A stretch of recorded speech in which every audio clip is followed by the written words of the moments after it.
C'est la première fois qu'un Africain parvient à développer ce type de produit.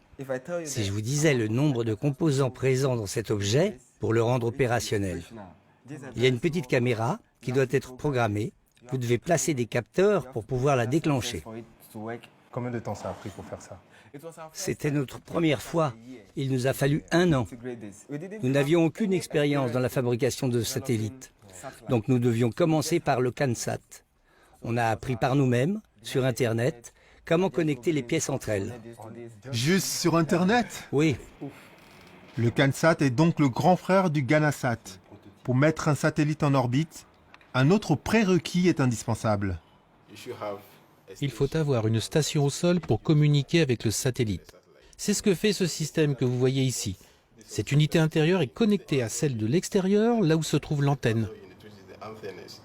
En 2014, l'équipe d'Ernest a construit sur le toit de l'université les antennes permettant de communiquer en fréquence radio avec les satellites et même avec la Station spatiale internationale en orbite autour de la Terre.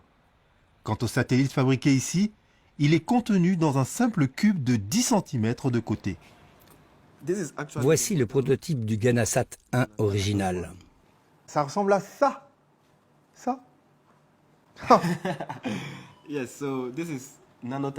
Oui, c'est de la nanotechnologie. Il y a de nombreux éléments à l'intérieur. Beaucoup de microprocesseurs, de programmation. Vous voyez ces 2 caméras, ces panneaux solaires et cette antenne qui permet de communiquer. Nous envoyons des ordres au satellite dans l'espace et lui nous envoie des informations via ces caméras. La tendance dans la fabrication des satellites, c'est de faire plus petit et plus intelligent. Quel était ton sentiment, quelle était ton émotion quand tu as vu la fusée qui a envoyé le satellite, ton satellite, your satellite in the space? Avant d'en arriver là, il y a eu des moments difficiles. En particulier quand les gens de l'agence aérospatiale japonaise ont vérifié le satellite. Parce que si après l'avoir inspecté, ils avaient dit non, on n'aurait pas pu lancer notre satellite. Cette nuit a été très difficile pour nous. Ils ont donc tout passé en revue et ont donné leur accord pour utiliser ce qu'on avait fabriqué. 3, 2, 1. And liftoff.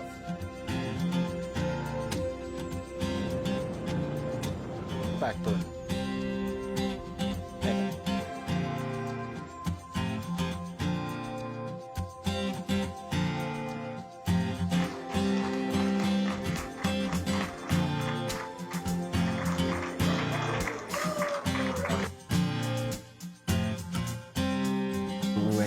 Nous sommes allés au Japon pour assister en direct au lancement.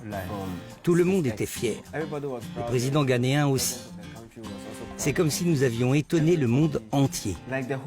En regardant la fusée décoller, une parole m'est venue à l'esprit. Celle du docteur Kwame Nkrumah, disant que l'homme noir est capable de se prendre en charge. Il faut que nous puissions gérer nos affaires en matière de technologie, construire nos propres satellites, nos propres voitures. Aujourd'hui, un Africain a construit un satellite pour son pays.